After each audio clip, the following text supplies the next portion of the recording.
Olá, professora. Eu sou o Walter e vou dar uma breve introdução do nosso trabalho. Resolvemos usar a Unreal Engine, que é uma engine de jogos feita pela Epic Games e distribuída pela mesma. É uma das engines mais versáteis do mercado, tendo uma versão gratuita com base educacional e não lucrativa, ou seja, para projetos que não geram dinheiro. Conhecida pela sua versão 5.0, presente nos consoles da nova geração, o PlayStation 5 e Xbox Series X, e tendo gráficos ultra realistas usando tecnologias como RTX e o DLSS 2.0 Fidelity FX Super Resolution, gerando produções no mundo dos games com absoluta imersão, qualidade e jogabilidade estável, graças à possibilidade de uso de APIs gráficas como Vulkan e afins. É possível, na Unreal, gerar código binário para plataformas que a usam, como as supracitadas, e também o PC e smartphone. É comumente utilizada em projetos de grande sucesso, como Valorant, da Riot Games, God of War, da Santa Mônica, e Red Dead Redemption, e GTA V, da Rockstar. Usando a versão mais antiga do motor de 2010, que é uma versão um pouco mais antiga. Vou deixar agora meus próximos colegas falarem e a minha parte era isso. Olá a todos, o meu nome é Bruna, eu vou falar um pouquinho sobre o jogo, né? Que o nosso jogo é um jogo de FPS, de ação e aventura. Ele é ambientado em um cenário apocalíptico com um teor leve de humor, em modelos conhecidos na cultura pop. Basicamente, no jogo você deve sobreviver a inúmeras hordas de inimigos com a sua arma, sem morrer. Para conseguir, você conta com a ajuda de sua fiel escudeira, a Rosquinha, que é aquela que a gente modelou em aula. E a rosquinha gera regeneração de vida. O mapa do jogo foi inspirado em produções como Black, do PS2, e Call of Duty Black, do Xbox e PlayStation, nos seus modos zumbi. E é importante salientar a necessidade de usar um mapa a seu favor, contando com as escadarias e pequenas barreiras de proteção, onde os inimigos podem acidentalmente não te alcançar, né? E, em resumo, assim, o jogo é para qualquer um, com interface e usabilidade bem intuitiva, e onde somente o jogador define o seu destino, né? Sobreviver ou morrer. Eu vou deixar com o Murilo agora, que ele vai falar a parte dele. Boa noite a todos, né? Meu nome é Murilo e eu vou falar um pouquinho das instruções do jogo. Bom, como já foi dito anteriormente, o objetivo mesmo é você sobreviver o máximo de tempo possível. Então, vai bater no seu recorde. Você vai jogando e vai contando quantos bonequinhos você matou. Quantos mais você matar, maior seu recorde. E aí você pode comparar com as pessoas, com as outras pessoas que jogaram e tudo mais. Então você pode correr pelo cenário e matando os monstros e coletar suas quinhas para recuperar a vida, né? Se você for pego pelo monstro, você toma dano. Se o seu dano, sua vida acabar, você morre, né? E aí sobrevive o máximo que você conseguir. Os zumbis, eles são mortos com 2 hits. Eles são criaturas lentas que causam pouco dano, mas eles possuem capacidade de explodir 2 vezes. Então, você tem que ficar esperto sempre que o zumbi aparecer dessa explosão dele. Os vampiros, eles morrem em um hit só, mas eles são bem rápidos e eles causam bastante dano. Mas podem explodir uma vez só. Só que eles dão mais dano que o zumbi, mesmo tendo essa explosão a menos aí. A rosquinha, quando você coleta uma rosquinha, você recupera 40% da sua vida máxima. E elas parecem com uma certa frequência durante a partida. Então, tem que ficar, enquanto você joga, você tem que ficar bem esperto aos arredores para ver se surgiu uma rosquinha. E aí você tratar o seu trajeto ali para até chegar nela, né? Então, para movimentação, você vai usar o WSD, como qualquer outro jogo. Para pular, o espaço também é clássico. E o botão esquerdo do mouse para atirar. Então, também clássico de jogo de FPS, né? WSD anda, espaço pula, o botão esquerdo do mouse atira. O P vai servir para pausar, então se você estiver jogando e precisar sair, você aperta o P e pausa e depois você pode continuar contando aí quantos zumbis e vampiros você matou para comparar com as outras pessoas. Mas é isso, muito obrigado e eles vão continuar apresentando aí. Olá, tudo bem? Eu sou o Arthur. Vou apresentar agora sobre a modelagem do jogo e alguns aspectos do front-end do jogo, vamos dizer assim. Bom, de início a gente já consegue enxergar aqui um menu, tá? O menu principal, em que você tem as instruções, que é a parte em que o nosso querido amigo disse. Você também, além das instruções, você também consegue sair do jogo e também jogar, tá? E, bom, o nome Please Don't Die, né? A gente tem um T ali após o apóstrofo, que remete ao T que comicamente fica nas lápides, né? Estruturas de lápide mesmo. Foi só uma tentativa de traduzir algo mais legal para a aplicação, para o jogo, né? E afins. Bom, continuando aqui, eu vou jogar um pouco do jogo, tá? Para demonstrar algumas mecânicas. O Gabriel Takahiro vai mostrar depois, né, a programação disso, fielmente falando. Eu vou demonstrar os cenários, mas para demonstrar os cenários eu prefiro inicialmente mostrar um pouco do jogo. Então, bom, o jogo ele é basicamente correr desses zumbis, tentando matar eles, tá? Eu vou jogar agora de verdade. Então, por exemplo, eu consigo atirar, né? Os tiros eles soltam algumas explosões. Essas explosões dão dano, né? Então eu consigo eliminar os zumbis. Alguns zumbis você tem que dar um tiro, outros você tem que dar mais. E tudo faz parte do processo. A modelagem de mapa em um jogo, ela é sempre a parte mais importante. Por quê? Porque ela é quem dá a graça. Então, por exemplo, nessa modelagem, se você fosse proteger aqui na escadaria, você não pode ficar muito tempo. Se você percebeu por quê, os zumbis eles vão te perseguir. E olha só, o tempo que eu fiquei sem matar, né, esses animais, eu praticamente juntou inúmeros zumbis. E acabei morrendo, não dá, né? Realmente é uma coisa que se você não completa, já era.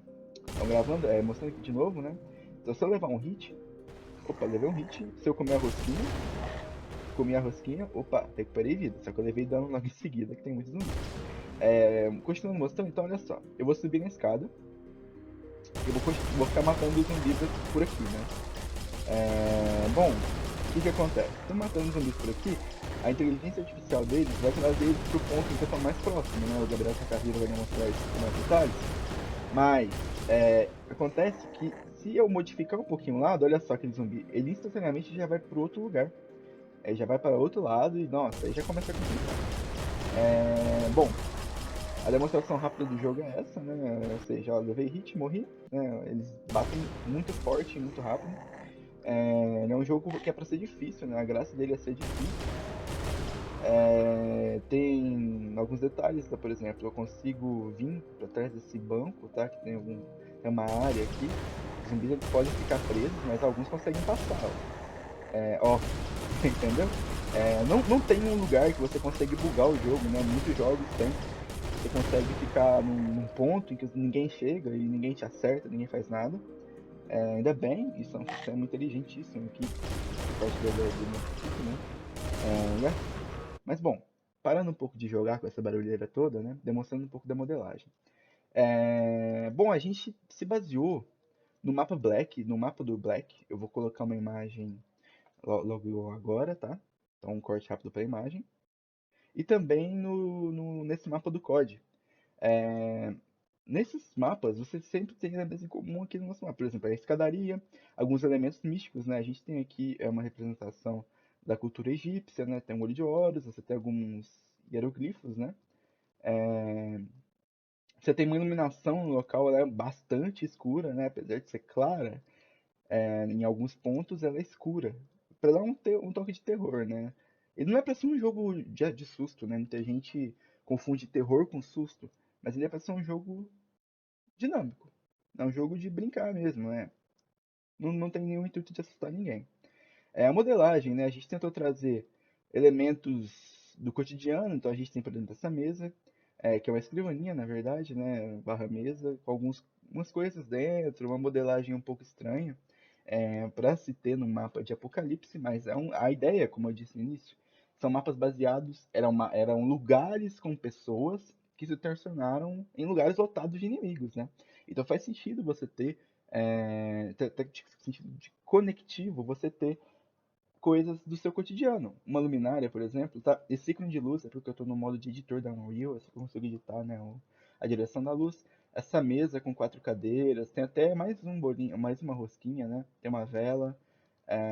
Aqui, por exemplo, essa grama com essa cadeira, né? A escadaria. A gente tem todo em madeira ou a ambientação do local, eu concordo, né?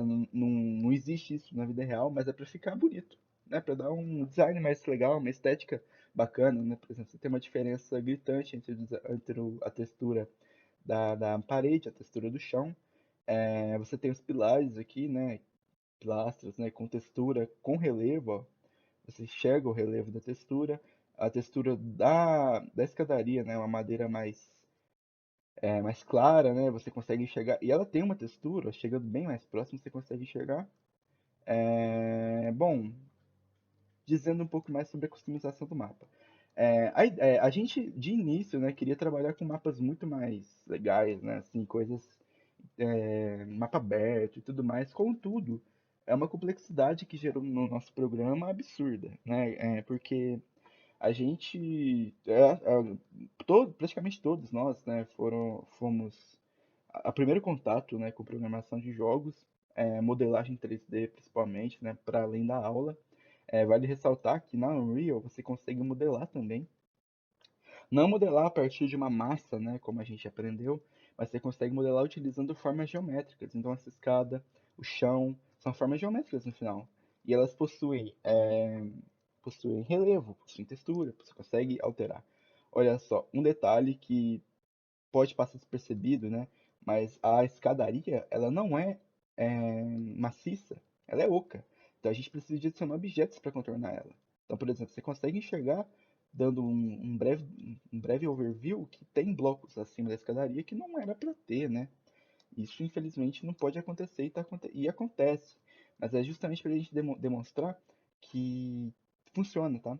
Existe isso. Bom, no mais, tá? Essas cadeiras, como eu já disse, elas têm a rosquinha. A rosquinha aparece também como item de regeneração. No próprio vídeo de exemplo do jogo eu demonstrei. E, bom, o jogo ele é basicamente isso. Tentar sobreviver, conforme a nossa introdução sobre o jogo disse. Você tem que tentar sobreviver. Ou você sobrevive ou você morre.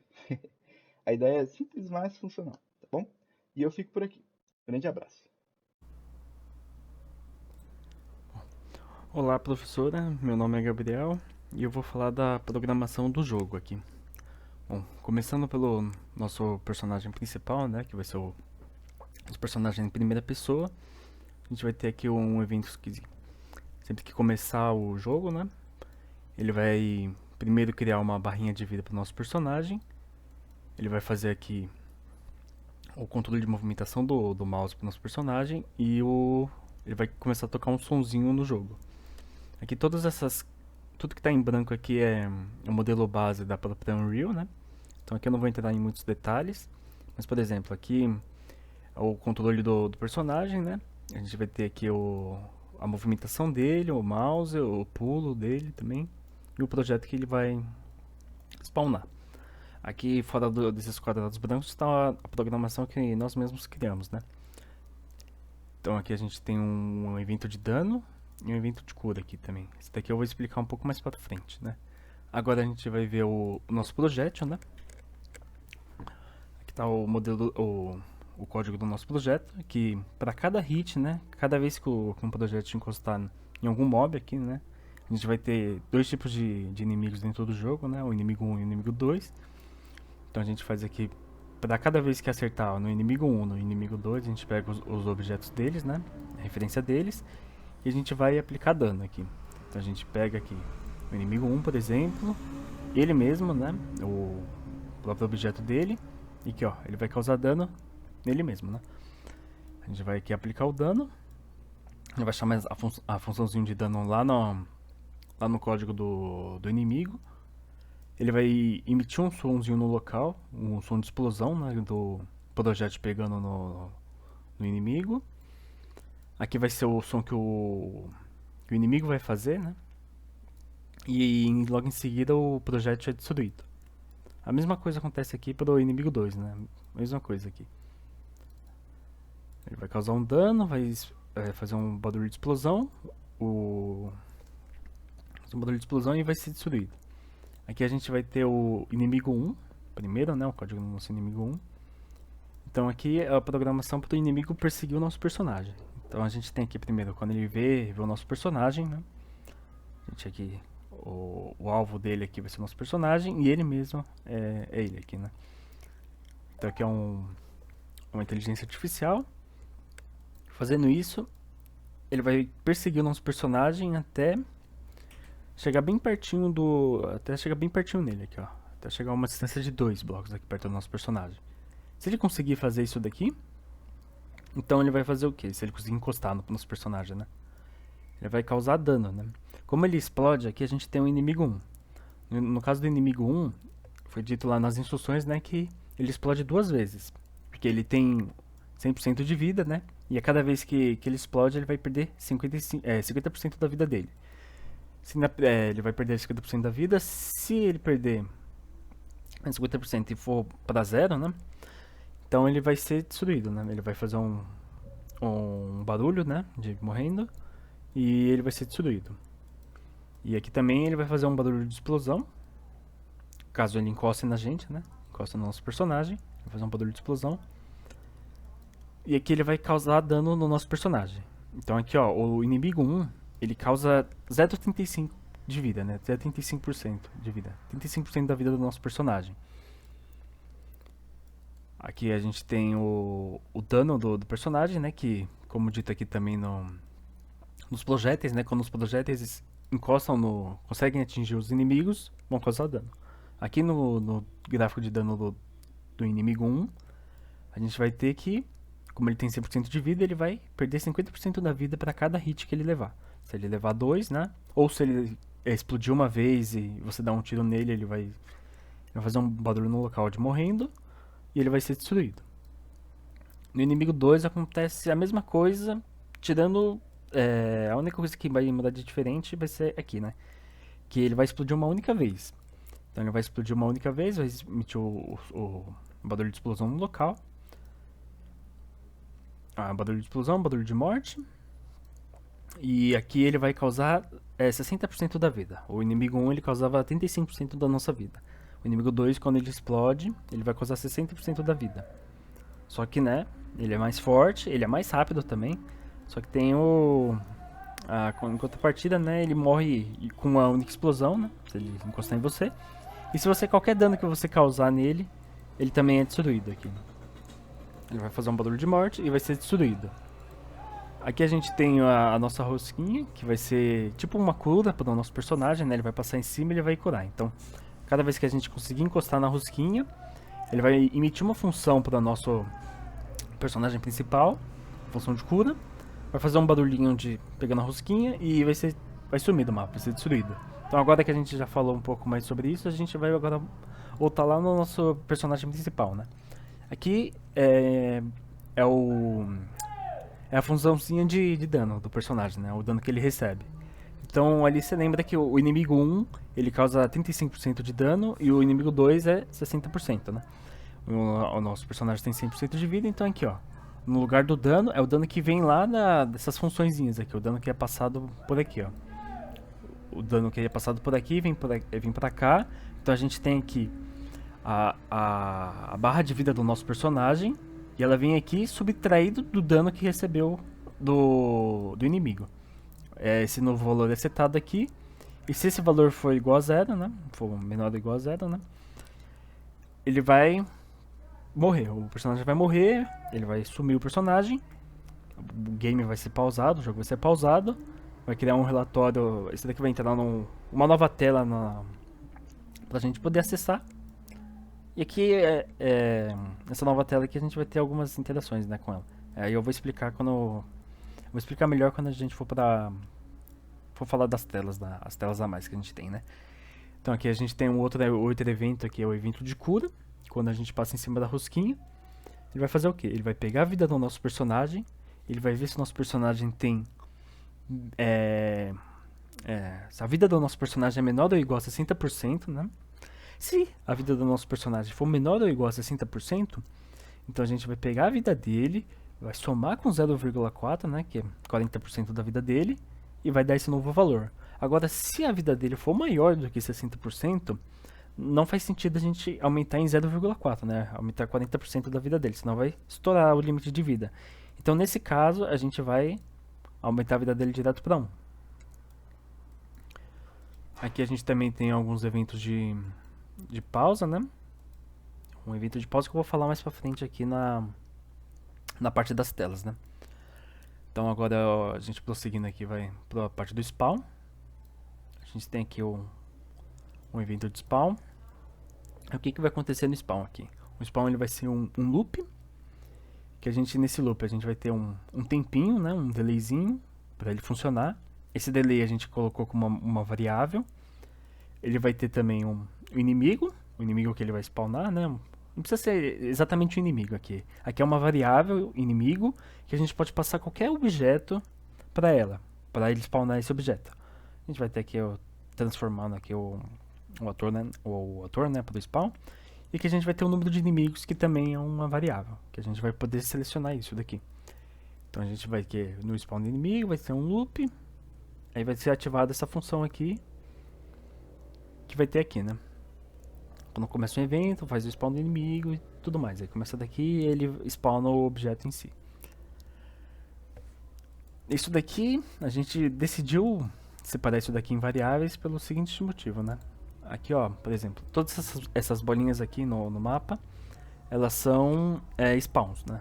Então, por exemplo, esse spawn aqui, ó, ele tem um delay de 4 segundos, demora 4 segundos para o inimigo spawnar aqui, né? No caso é o inimigo 2, aquele inimigo mais forte, mais rápido, e ele vai spawnar um único inimigo. A gente fez uma outra configuração nele aqui, que, ó, ele vai tentar se ajustar no local, mas ele vai sempre spawnar. Então, ele não vai sobrepor um inimigo junto com o outro. Se tiver já um inimigo aqui em cima no local, ele vai meio que ajustar e ou um pouco para trás, um pouco para frente, aí é um cálculo da própria máquina para não spawnar no mesmo local, né? Mas ele vai sempre spawnar o objeto aqui. No caso, o nosso inimigo 2, a cada 4 segundos spawnar um inimigo. Aqui a gente tem o inimigo 1, vai spawnar aquele inimigo mais lento, mais fraco, mais resistente também, né? A cada 4 segundos e meio, e vai spawnar um único inimigo. Naquela mesma configuração lá.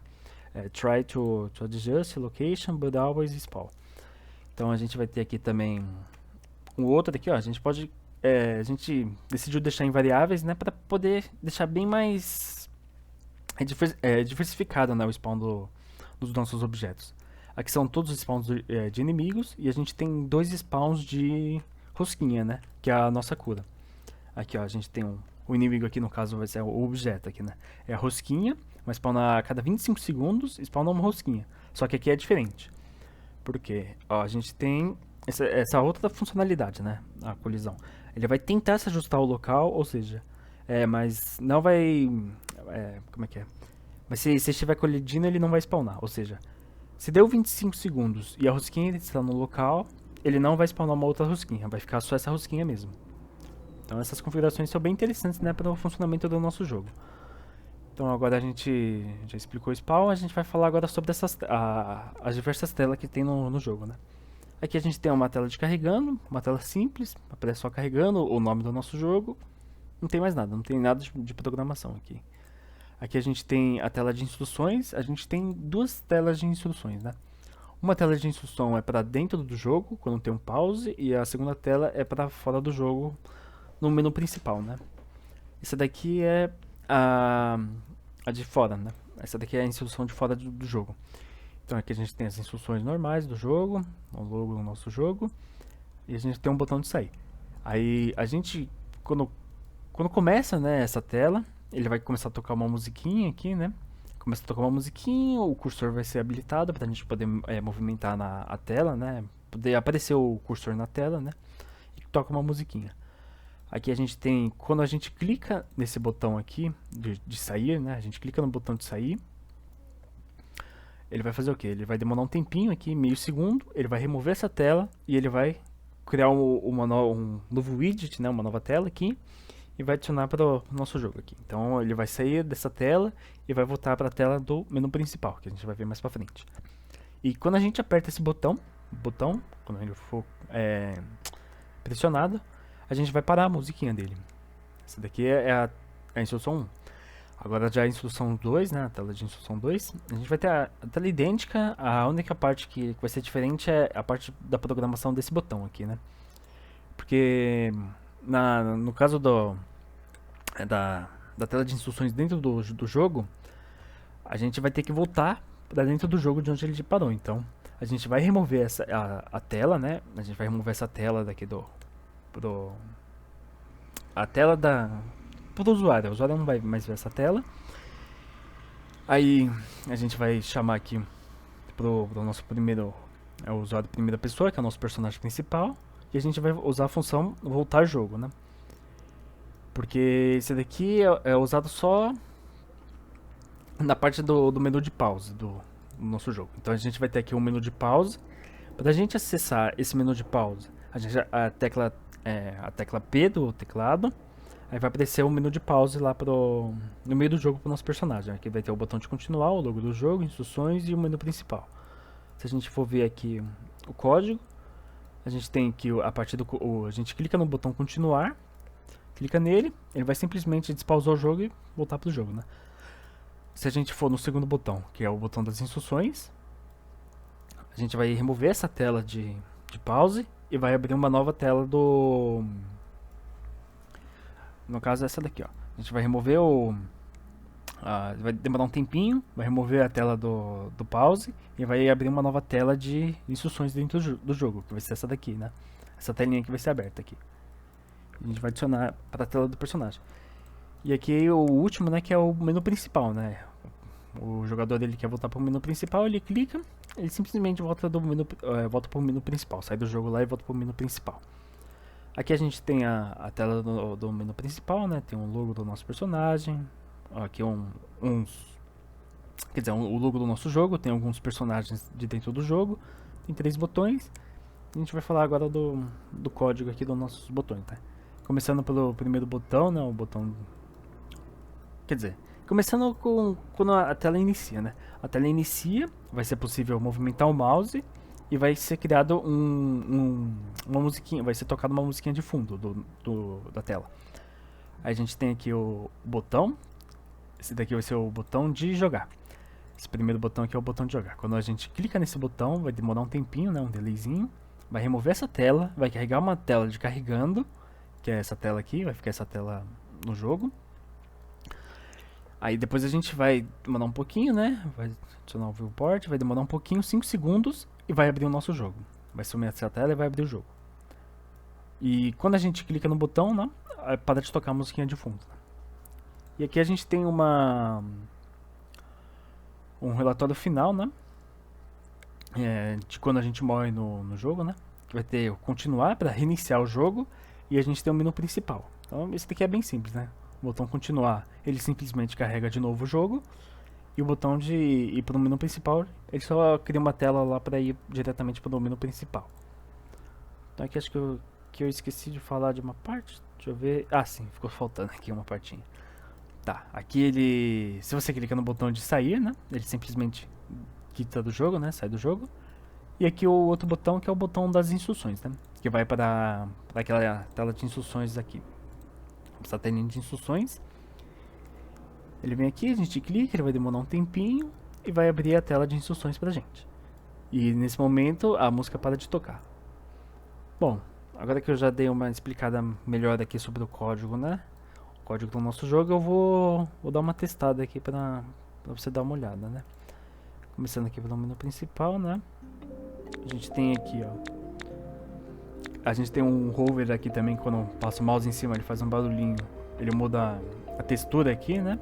A gente começa aqui pelas instruções, né? Clica aqui nas instruções, aparece aqui a WSD, aqui as instruções tudo normal, o objetivo do jogo. A gente clica em sair, ele volta para o menu principal. Tem aqui o botão de sair também, né? Ele vai só sair do jogo. E tem o botão de jogar. A gente clica em jogar, que ele vai ficar 5 segundos na tela carregando. Aí tem um logo, tudo. Aqui, começou o jogo. Movimentação normal, WSD, os personagens vêm seguindo. Esse meio vampiro aqui é o inimigo 2, ele morre com um único tiro. A gente tem aqui o inimigo 1, que ele morre com 2 tiros. Aqui acabei já morrendo, né? Vou jogar de novo. Aqui em cima tem a nossa barra de vida. O inimigo 1 ele causa 60% de dano. Então a gente pode pegar uma rosquinha aqui. A gente passa em cima da rosquinha, recupera 40% da vida. A vida já fica verdinha já. Os inimigos eles sempre vão seguindo você. Tem um spawn dele constante. Aqui a gente tem 2 spawns de rosquinha, né? Ele recupera a vida, não recupera o máximo. Aqui, ó. Tem aqui o dano que o personagem, os inimigos dão no personagem. Aqui, se a gente apertar a tecla P, ele pausa o jogo, né? A gente tem um outro menuzinho que eu apresentei lá, que é aparece a opção de continuar, instruções, o menu principal. Aqui ele também tem um hover em cima, né? Quando passa o mouse em cima, ele muda a textura. Então aqui, se a gente for ver as instruções do jogo, ele cai aqui na tela de instruções do jogo. Aí se a gente sair, ele vai voltar direto pro jogo. Aqui, infelizmente, tinha um mob atrás e acabei morrendo direto, né? Mas aqui, ó, se a gente for ver aqui, a gente pausa o jogo, a gente tem um botão de continuar, né? A gente simplesmente volta pro jogo. Também tem aqui o botão de menu principal, né? Que vai direto pro menu principal. Então aqui, de novo no menu jogar, eu vou só apresentar agora a tela de... o relatório final, né, do jogo. Então, ó, se você morre aqui pelo... aparece aqui essa tela aqui, né? O jogo é pausado no fundo. Aparece aqui fim de jogo, continuar para você resetar, continuar jogando, ou ele vai direto pro menu principal, né? Vai direto para essa tela aqui. Bom, aqui é o botão de sair, ele sai direto do nosso jogo e pronto. Basicamente esse é o código do nosso programa, né? Do nosso jogo, né? Mais que isso aqui, acho que não tem muito mais o que falar, não. É que seria só mais algumas barrinhas de vida, né? Mas em questão de programação mesmo, né? Essa é a programação do nosso jogo, né? Ah, não, tem mais uma partezinha aqui, são 2 funções que a gente criou, né? Uma função para pausar o jogo, né? Quando a gente aperta a tecla P, ele vai chamar uma função aqui no nosso personagem aqui, ó, o evento gráfico aqui. Ele vai chamar a função aqui, ó. Quando a gente aperta o botão P, ele vai pausar e vai chamar a função aqui pausar o jogo. Chamando a função pausar o jogo, ele vai pausar o jogo. O jogo vai ser setado como pausado. Aqui a gente vai criar o nosso personagem, o personagem que a gente está controlando. Ele vai ser o dono aqui dessa função aqui, que vai direto pro... vai criar uma widget que vai direto pro menu pause, que é aquele menu que a gente apresentou aqui, né? Esse aqui. Então apertando a tecla P, ele já vai aparecer essa tela aqui pra gente. Aqui a gente também fez o valor desse... o valor ser retornado como uma variável, para a gente colocar o valor da variável aqui. Aí se for válido, ele vai fazer o quê? Ele vai adicionar direto para o viewport. Agora se não for válido, aí ele vai criar o menu de pause normal. Aqui é só para a gente poder mover o mouse normal, né? Poder mover o mouse lá quando a gente pausa o jogo, né? E a função de voltar, a gente simplesmente despausa o jogo. Vai remover a tela que está presente no momento, né? Quer dizer, a gente vai remover o valor da variável, né, que a gente estava referenciando aqui, que está sendo criada aqui do menu, né, a gente vai remover ela e o mouse vai ser travado novamente, né, para a gente ficar com o mouse travado no joguinho aqui. Não tem o mouse aparecendo, não, o mouse está aparecendo aqui no jogo. Aí quando começa o jogo, o mouse é a nossa câmera aqui, né, então ele tem que sumir, ó. A gente pausa, o mouse aparece, continua, aí o mouse volta aqui pro jogo, pra gente poder controlar certinho. Basicamente esse aqui é o nosso jogo aqui, né? Ele deu um R1 basiquinho. Basicamente esse daqui é a parte do código do jogo, tá? Obrigado. Olá, professora, meu nome é Renê. Então, estou aqui para fazer a conclusão do nosso projeto mesmo. Então, quero começar falando sobre as principais dificuldades do projeto. Eu acho que as principais dificuldades foi a parte de implementação da programação, que foi bem complicado. Também atrapalhou bastante o fato de a gente não ter muito material a respeito, tivemos que pesquisar bastante, ver bastante vídeo no YouTube para conseguir consertar e fazer algumas coisas funcionarem. Então, isso realmente demandou bastante tempo. Também o grande número de telas também, de seleção de tela, foram várias seleções de tela para fazer, deu muito trabalho, mas conseguimos, né? E acho que as principais dificuldades foram essas mesmo. Agora a ideia surgiu, foi meio que do nada, surgiu aleatoriamente mesmo a ideia. O Arthur começou com uma ideia, né, de a gente fazer um jogo parecido com esse do projeto final, só de uma forma diferente, né? A ideia principal nossa era a gente Era um personagem que ficava correndo no corredor enquanto o personagem corria no corredor enquanto a gente matava monstros e tudo mais. Só que daí a gente pensou melhor e decidiu dar uma mudada. A gente fez o cenário em que o nosso personagem começaria a correr e matando monstros. A gente mudou um pouquinho da ideia principal, mas a ideia meio que surgiu do nada mesmo. A gente se inspirou bastante num jogo do Call of Duty, no modo zumbi, que você fica num cenário e tem que matar os zumbis. Então foi bastante inspirado nisso também. O gênero não foi muito difícil de decidir, né? Porque o gênero não foi muito difícil de decidir, porque como era meio um aspecto meio terror/horror, então o gênero veio automático com a ideia, né? A gente não teve nenhum motivo específico para escolher esse tema, mas por causa que a ideia do jogo já veio com o gênero junto. Então, basicamente foi isso. A gente escolheu o Unreal por causa do grande número de ferramentas e as possibilidades, também que acho que por parte gráfica do jogo, a Unreal ela se destacava mais que a dos outros, então acho que esse foi um dos maiores motivos da gente ter escolhido o Unreal, né? E, bom, para finalizar, eu gostaria de agradecer a você por ter passado o trabalho e agradecer por ter assistido até aqui. Espero que a senhora tenha gostado e até a próxima.